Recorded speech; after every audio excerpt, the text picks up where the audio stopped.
Nah, guys, kembali lagi di channel Aprisitorus, di mana channel ini akan memberikan diri kamu suatu informasi baik dari pekerjaan, asmara, keuangan, ataupun kehidupan diri kamu secara general. Sebelum saya memberikan suatu informasi dari beberapa aspek yang saya katakan tadi, saya juga mengingatkan kepada teman-teman, informasi yang saya berikan terhadap diri kamu bukan suatu acuan untuk kamu ambil dan untuk kamu terima. Saya hanya bisa memberikan diri kamu suatu informasi berdasarkan kartu yang saya pegang ini. Diri kamu hanya bisa berencana terhadap kehidupan kamu, akan tetapi di balik dari informasi dan perencanaan tersebut, lagi-lagi yang menentukan adalah Sang Pencipta. Sebelum saya mengambil satu persatu kartu yang saya pegang ini secara acak, saya juga mengingatkan kepada teman-teman, apabila ketemu dengan channel saya, agar menekan tombol subscribe-nya dan menyalakan loncengnya supaya next video saya lebih semangat untuk memberikan suatu informasi baik terhadap kondisi energi kamu, manusia yang selama ini kamu prioritaskan, serta pihak ketiganya. Oke Wak Geng, sama seperti biasanya saya tidak memiliki topik atau judul yang akan saya angkat atau yang akan saya bahas, tetapi saya akan berusaha untuk berbagi cerita dari setiap kartu yang akan saya ambil nanti. Apakah cerita tersebut ada kaitannya terhadap pihak ketiga, diri kamu, atau salah satu pihak? Kita langsung saja. Saya akan mengambil beberapa kartu, di mana kartu yang akan saya ambil nanti bisa saja bersifat resonate, bisa saja tidak bersifat resonate. Semuanya saya kembalikan terhadap pola pemikiran kamu, semuanya saya kembalikan terhadap situasi energi yang kamu miliki untuk saat ini.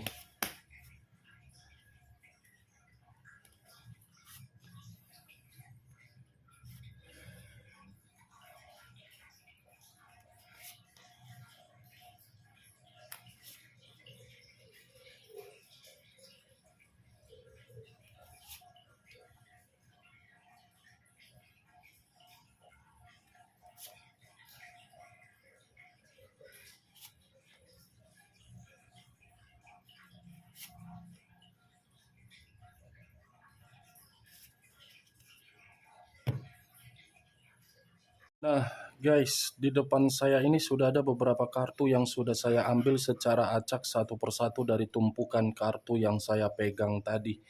Apakah informasi atau cerita di balik dari kartu yang ada di depan saya ini akan memberikan suatu gambaran yang bersifat positif atau kebalikannya? Kita langsung terhadap kartu pertama. Muncul kartu ini. Sekali lagi saya mengatakan, muncul kartu yang saya pegang ini.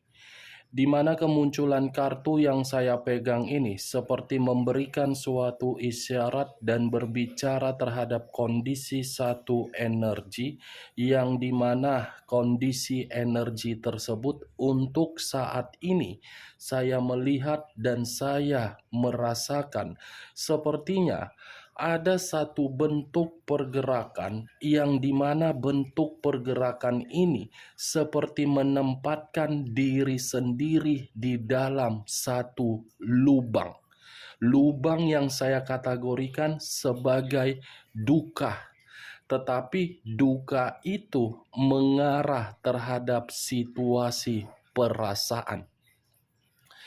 Kalau saya mencoba untuk mengarahkan kartu yang saya pegang ini terhadap posisi energi yang dimiliki oleh pihak lain atau orang lain, serta mengesampingkan satu energi yang saya katakan tadi, kartu ini seperti menjelaskan sifat atau karakter yang dimiliki oleh pihak lain seperti iblis. Iblis dalam kategori memanipulatif, menyiksa, memanfaatkan, membodohi, dan memperlakukan orang yang memberi suatu kesetiaan seperti formalitas. Apa yang barusan saya katakan bisa saja mengarah terhadap posisi energi kamu, dan apa yang barusan saya katakan bisa saja mengarah terhadap manusia tersebut. Akan tetapi, sebelum saya memberikan suatu informasi terhadap kemunculan kartu yang saya pegang ini, terlebih dahulu saya akan mengarah terhadap diri kamu sebelum saya mengarah terhadap manusia tersebut. Sebelum saya mengarah terhadap manusia itu, terlebih dahulu saya akan mengarah terhadap diri kamu. Di mana ketika diri saya mengarah terhadap posisi energi kamu, baik secara pemikiran, perasaan, ataupun kondisi batin kamu, saya ingin bertanya.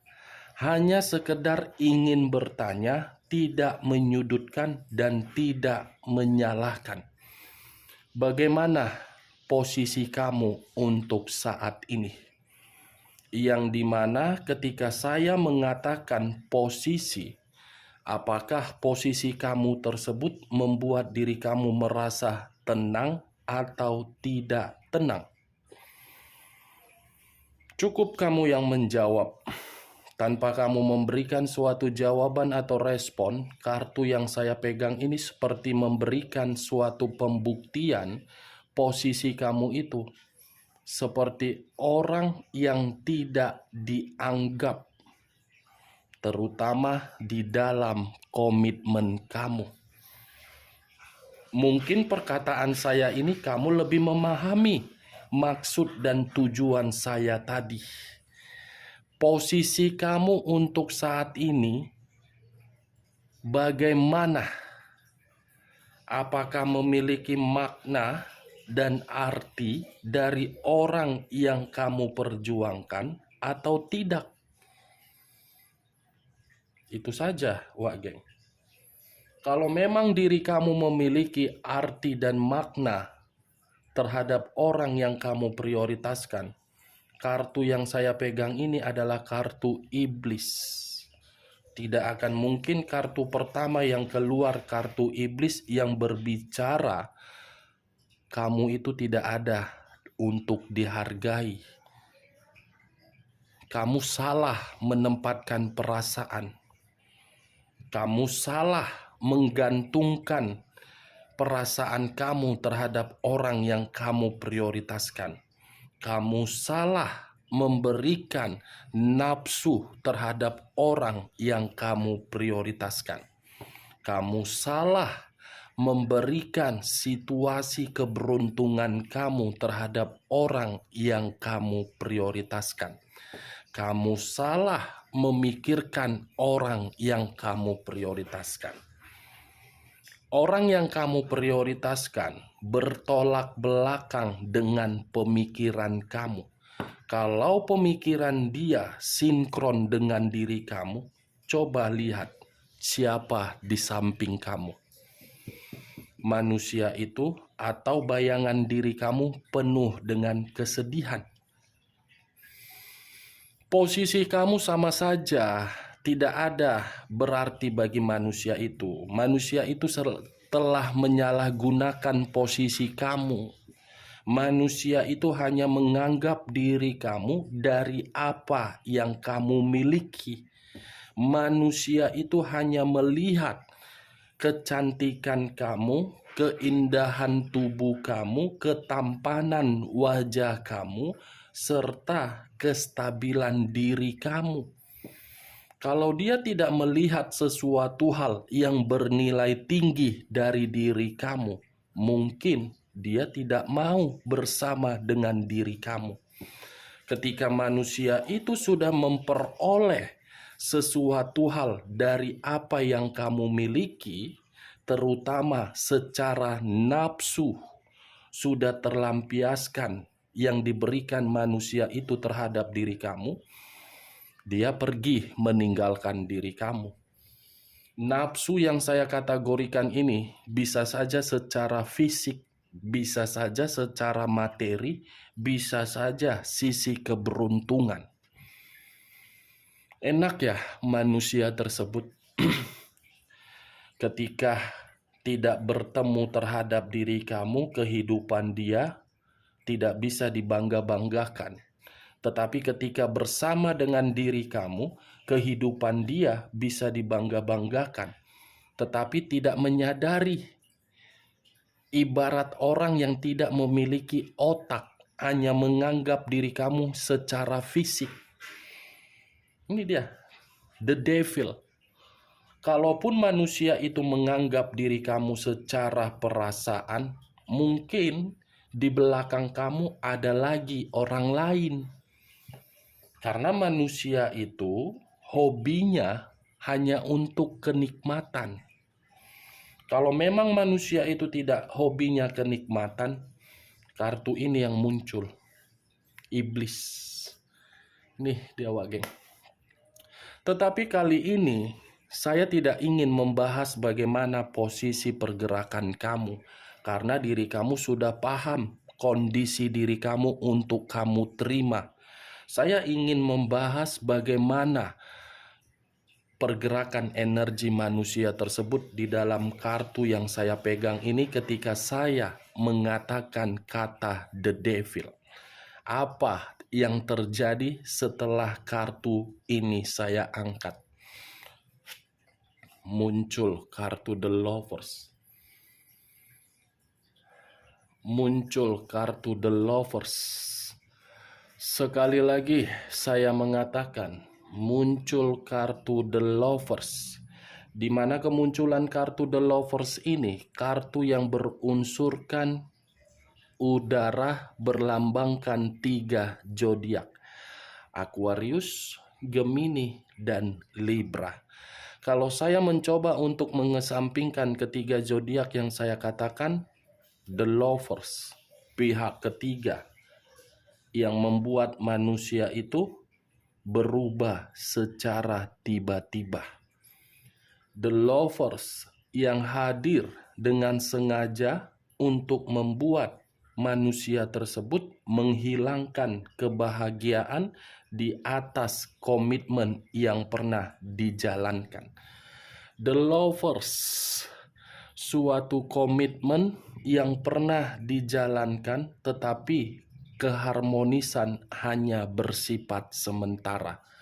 Saya rasa kalaupun manusia ini telah menghadirkan pihak ketiga di dalam kehidupan dia, munculnya pihak ketiga ini hanya membuat manusia tersebut sebagai budak. Budak dalam arti memberi kemauan apa yang diminta oleh pihak ketiga. Tetapi saya pun tidak bisa menyalahkan kehadiran pihak ketiga. Bisa saja manusia itu menjadi pihak ketiga di dalam hubungan orang, yang dimana manusia itu mencari seseorang yang lebih memiliki sesuatu hal yang berharga dari diri kamu. Mencari seseorang. Ini dia. Iblis dengan perselingkuhan. Saya hanya bisa berharap hubungan perselingkuhan itu dalam waktu dekat akan memberikan suatu dampak negatif yang luar biasa, terutama dari kondisi penyakit. Mudah-mudahan kalau tidak manusia tersebut atau pihak ketiganya. Ini dia geng. Kita lihat kartu berikutnya. Muncul kartu Queen of Swords. Kata Queen of Swords, raja atau ratu yang memiliki satu pedang. Kalau saya mencoba untuk mengambil pedang tersebut, pedang ini bukan mengarah terhadap pihak ketiga, tetapi mengarah terhadap diri kamu dan tidak mengarah terhadap manusia tersebut. mengarah terhadap diri kamu. Kenapa saya mengatakan mengarah terhadap diri kamu? Untuk saat ini, yang saya lihat dari pergerakan energi kamu, kamu itu sudah menjadi seseorang yang sangat pintar. Pintar dalam arti tidak mau lagi untuk terkoneksi terhadap manusia itu karena diri kamu sudah terlalu muak dan sudah mengetahui segala perbuatan dia. Ketika diri kamu mengetahui apa tindakan dia, justru sifat dan karakter kamu sudah begitu sangat jahat. Jahat dalam arti egois. Tujuannya apa? Agar bisa menikmati yang namanya kebebasan. Tujuannya apa? Agar bisa menikmati yang namanya kemerdekaan. Ini dia Wageng. Berarti ketiga kartu yang saya pegang ini saya pisahkan, ini yang saya angkat. Muncul kartu Queen of Pentacles. Raja atau ratu yang memegang satu koin. Koin yang dipegang seperti memberitahukan terhadap kondisi diri kamu untuk saat ini. Saya rasa diri kamu ini sudah menjadi seseorang yang lebih memikirkan bagaimana kondisi kamu. Mempercantik diri, membuat elegan, membuat pemikiran lebih maju, merasa nyaman, keuangan kamu tidak lagi habis, pemikiran kamu tidak lagi terbebani, pemikiran kamu tidak lagi harus fokus terhadap manusia itu. Yang kamu utamakan adalah penampilan kamu untuk saat ini. Di luar dari penampilan kamu, kondisi keuangan kamu pun sedang kamu prioritaskan. Ini dia, berarti ada nilai positifnya ketika pihak ketiga hadir di dalam kehidupan manusia tersebut, dan ada nilai positifnya ketika manusia itu pergi meninggalkan diri kamu. Nilai positifnya kamu lebih merdeka, lebih merasa tenang. Muncul kartu The Empress. Sekali lagi saya mengatakan, muncul kartu The Empress. Di mana kemunculan kartu The Empress ini seperti berbicara untuk kedepannya jadi diri sendiri ya Wak Geng. Next time, buat karakter kamu itu sesuai dengan keinginan kamu. Buat sifat kamu itu sesuai dengan kehendak kamu. Biar kamu jangan terlalu frustasi. Biar diri kamu itu mendapatkan sesuatu hal sesuai dengan keinginan kamu dan sesuai dengan apa yang kamu tunggu-tunggu. Masih ada kesuburan yang saya katakan. Kesuburan ini kategori apa? Kemurnian awal untuk mendapatkan yang namanya kebahagiaan. Kamu tidak usah lagi untuk meratapi frustasi kamu. Biarkan manusia itu pergi atau biarkan manusia itu hilang di telan bumi atau bagaimana, yaitu urusan dia lah situ. Mau guling-guling, mau jungkir balik, mau nangis, mau menjerit, mau berteriak, biarkan, itu bukan urusan kamu. Urusan kamu itu ubah karakter kamu sesuai dengan keinginan kamu. Jangan ikuti perasaan kamu kalau perasaan kamu itu membuat diri kamu masih berada di dalam kondisi ketidaknyamanan. Itu dia Wak Geng. Muncul kartu Queen of Wands. Raja atau ratu yang memegang satu tongkat. Kalau saya mencoba untuk menarik tongkat tersebut, tongkat ini seperti berbicara dari situasi pengalaman dan pembelajaran kamu ketika diri kamu dikelilingi dari berbagai orang yang memanipulatif. Ibaratnya orang yang licik.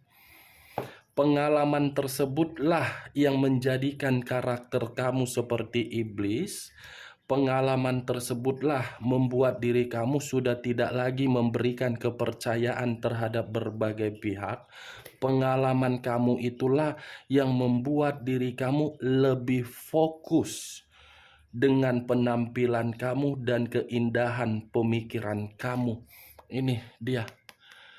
Saya hanya menyarankan ketika saya mengangkat kartu ini, ambisius, tetap semangat, tetap optimis. Jadikan pengalaman kamu itu membuat diri kamu menjadi orang yang berkualitas. Buktikan orang yang menganggap diri kamu itu salah untuk ditinggalkan. Ini dia, Wak geng. Muncul kartu The High of Priestess. Sekali lagi saya mengatakan muncul kartu The High of Priestess, di mana kemunculan kartu The High of Priestess ini seperti memberitahukan ada kondisi batin yang dimana kondisi batin tersebut seperti apa ya, tertekan, gelisah, penuh dengan kehati-hatian, dan seperti orang yang bodoh. Ini dia, The High of Priestess. Kondisi batin yang benar-benar lagi berkonflik. Konfliknya kenapa? Karena orang yang telah meninggalkan diri kamu merasa diri dia sudah dianggap sebagai budak untuk memberikan berbagai kemewahan terhadap pihak ketiganya. Setelah kondisi itu disadari, manusia tersebut mencoba untuk melihat kondisi kamu di luaran sana, tetapi kondisi tersebut yang dia dapatkan apa? Kebuntuan, tekanan. Itu yang saya kategorikan konflik secara batin. Wah, ternyata orang yang selama ini saya tinggalkan bisa bangkit ya. Wah, ternyata orang yang selama ini saya anggap hanya sekedar nafsu, untuk saat ini sudah tidak ketergantungan sama saya ya. Justru saya yang ketergantungan sama dia. Seperti itu pemikiran dia. Bagaimana? Apakah perkataan saya tadi dari awal sampai saya mengangkat kartu The High of Priestess bisa masuk secara logika kamu? Ya, kalau menurut diri kamu bisa masuk secara logika kamu, silakan angkat. Tetapi kalau tidak usah kamu angkat dan jangan paksakan terhadap kondisi energi kamu agar perkataan saya tadi bisa bersifat resonate ataupun tidak resonate. Kita lihat kartu terakhir. Muncul kartu The Emperor. Kartu yang mengarah terhadap unsur api berlambangkan 3 zodiak, Aries, Leo, dan Sagittarius. Kalau saya mencoba untuk mengesampingkan ketiga zodiak yang saya katakan tadi, kata The Emperor ada kaitannya dengan kemunculan The Empress dengan The Lovers. Setelah manusia ini memahami bahwasannya dia belum siap untuk kehilangan diri kamu, walaupun dia sudah memiliki komitmen terhadap pihak ketiga, dia masih menginginkan satu pertemuan terhadap diri kamu. Tetapi ketika keinginan tersebut ingin dia eksekusikan, justru diri kamu sudah merasa jijik untuk tutur kata. Kamu sudah merasa jijik, ilfil, muak. Ini dia. Kenapa saya mengatakan jijik? Karena keluar kartu The Devil. Iblis. Dari kondisi iblis inilah diri kamu sudah merasa jijik, tidak mau disentuh oleh manusia tersebut. Nih dia, Wak geng. Oke, Wak geng. Manusia itu masih menginginkan satu pertemuan terhadap diri kamu karena diri dia melihat perubahan kamu yang sudah bersifat ego, arogan, dan seimbang. Sekian dulu informasinya. Salam kartu tarot, salam zodiak. Iblis. Ya, kartu pertama sudah muncul kartu iblis. Paslah dua manusia ini. Satu Dajjal, satu Lucifer. Di tengah-tengahnya kartu iblis. Yang satu manusia bangsat, yang satu laknat. Masa setelah menikmati pihak ketiga, setelah menikmati orang di masa lalu, pihak ketiga tidak lagi memberikan kenikmatan, ingin kembali terhadap orang masa lalu. Sadar, bangsat, sadar kau. Naik gula darahku, naik sasakku kau buat kampret. Lah, ini nggak kumatikan kok jadi curhat ah.